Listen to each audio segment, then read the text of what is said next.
하나님께서는 가나안 땅을 이스라엘에게 주시면서 그 땅의 모든 주민을 다 내쫓고 그들의 단을 다 허물라고 말씀하셨습니다. 이 전쟁은 이스라엘이 막강한 힘이 있어서 정복해가는 싸움이 아닙니다. 하나님께서 이스라엘을 위해서 싸우시는 전쟁입니다. 모든 우상의 근원을 쳐부수는 싸움이었습니다. 이스라엘이 해야 될 것은 하나님을 전적으로 순종하고 나아가는 것, 그것뿐입니다. 하나님은 이 싸움을 계속해서 나아갈 것을 명령하셨습니다. 그런데 이스라엘은 하나님의 말씀을 듣지 않습니다. 타협하고 안주하기 시작합니다. 그러자 하나님은 특별한 조치를 내리시는데 그 땅의 거민들을 그대로 남겨두시는 것입니다. 이들을 통해 이스라엘을 시험하겠다라고 말씀하시죠. 그 시험에는 두 가지 의미가 있습니다. 첫째는 전쟁을 알지 못하는 세대에게 전쟁을 가르쳐 알게 하려는 것이다 라고 말씀하셨습니다. 두 번째는 순종입니다. 4절 말씀 함께 읽어보실까요? 남겨두신 이 이방 민족들로 이스라엘을 시험하사 여호와께서 모세를 통하여 그들의 조상들에게 이르신 명령들을 순종하는지 알고자 하셨더라.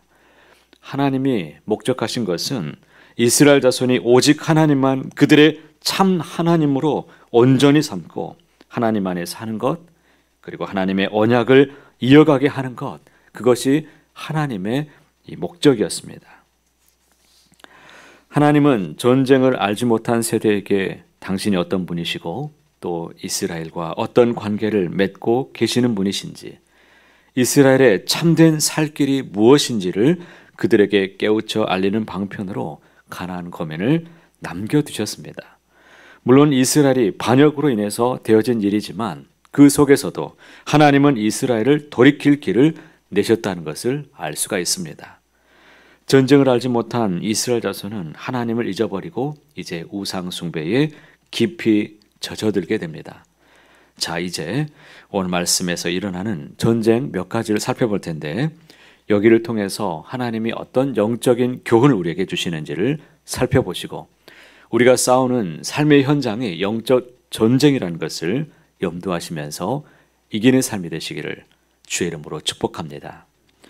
하나님은 진노 가운데서 먼저 구산 리사다임이라는 메소포타미아 왕에게 그들을 넘겨주었다는 것을 우리 먼저 알 수 있습니다.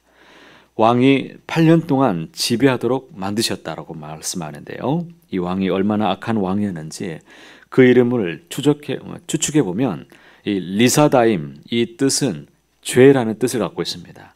그러니까 구산이라는 왕의 이 죄들이라는 수식어가 붙을 만큼 이 왕은 범죄와 분리될 수 없는 악한 사람이란 것을 알 수 있습니다.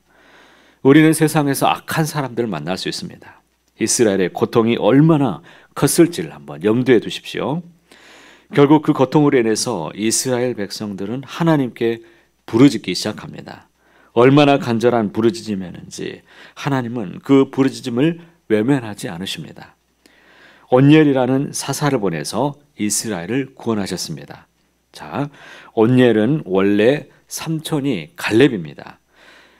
갈렙은 어떤 사람입니까? 이방인 겐족 속입니다. 유다 지파로 나중에 편입된 이방 사람들입니다.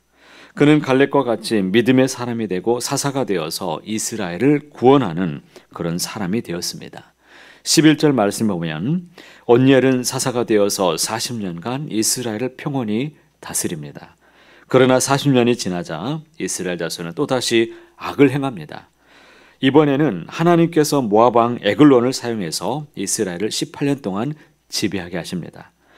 이스라엘은 또다시 고통 중에 하나님을 또 간절히 찾습니다. 그런데 이번에는 하나님은 그 백성을 외면하지 않으시면서 에웃이라는 사람을 사사로 세우시고 이 백성을 구원하도록 하십니다. 에웃은 어떤 사람입니까? 베냐민 지파에 속한 왼손잡이였습니다. 성경에서 사람의 이름을 밝히고 그 사람의 수식어를 좀 몇 가지를 얘기하는 데는 다 의미가 있습니다. 당시 베냐민은 이 베냐민족 이 족속들은 문자적으로 해석하면 오른손의 아들이라는 뜻인데 그는 왼손잡이였다는 어울리지 않는 이름을 지금 쓰고 있습니다. 그는 오른손이 선천적으로 그랬는지 아니면 상처를 입어서 그랬는지 알 수는 없지만 자유롭게 기능할 수 없는 문제가 분명히 있었다는 것을 알 수 있습니다. 대신 왼손을 자유롭게 쓸 수 있도록 훈련했다라는 것을 볼 수 있는 사람이죠. 분명히 그는 부족한 사람입니다. 하지만 하나님은 부족한 그 에훗을 사용해서 이스라엘을 구원하는 도구로 사용하십니다. 무려 80년 동안 전쟁이 없이 평온하게 하셨습니다. 에훗 다음에 삼갈이라는 사람이 이제 등장하지요. 그가 사사가 되었는데 그에 대해서는 단 한 줄로 기록하고 있습니다. 31절에 에훗 후에는 아낫의 아들 삼갈이 있어 소모는 막대기로 블레셋 사람 600명을 죽였고 그도 이스라엘을 구원하였더라. 삼갈에 관한 자세한 기록은 없지만 그에 대해 소모는 막대기 이것을 추정해 볼 때 잘 훈련된 군인이 아니라 농사 짓는 평범한 사람이라는 것을 우리는 추정해 볼 수 있습니다. 하나님은 마치 싸움과 관련 없어 보이는 한 평범한 이러한 사람들을 통해서도 이스라엘을 구원하는 일을 맡기셨다는 것을 알 수가 있습니다. 오늘 본문의 내용을 통해서 두 가지로 생각해 볼 수 있습니다. 첫째는 하나님의 요구이십니다. 이스라엘 자손에게 하나님께서 요구하셨던 것은 바로 순종입니다. 그런데 이 순종은 그냥 말씀만 듣고 가만히 있는 것을 의미하지 않습니다. 우리가 이 자리에 말씀 앞에 자리에 나왔는데 오늘 말씀을 받고 우리가 삶의 자리로 돌아가면 어떻게 살아가야 될까요? 순종하지 않으면 오늘 아무 의미가 없다는 것을 의미합니다. 적극적인 반응을 우리 하나님은 요구하십니다. 우리가 살아가는 그곳에서 말씀대로 반응하는 것, 죄와 계속해서 싸워야 되는 것을 순종이라고 지금 말하고 있습니다. 죄와 싸우지 않아도 죄를 피할 수 있다고 생각할 수 있겠지만 실상은 전혀 그렇지 않습니다. 우리는 우리가 사는 세상에서 산다는 것은 영적인 전쟁이 있다는 것을 알 수 있습니다. 죄의 공격을 끊임없이 받고 있습니다.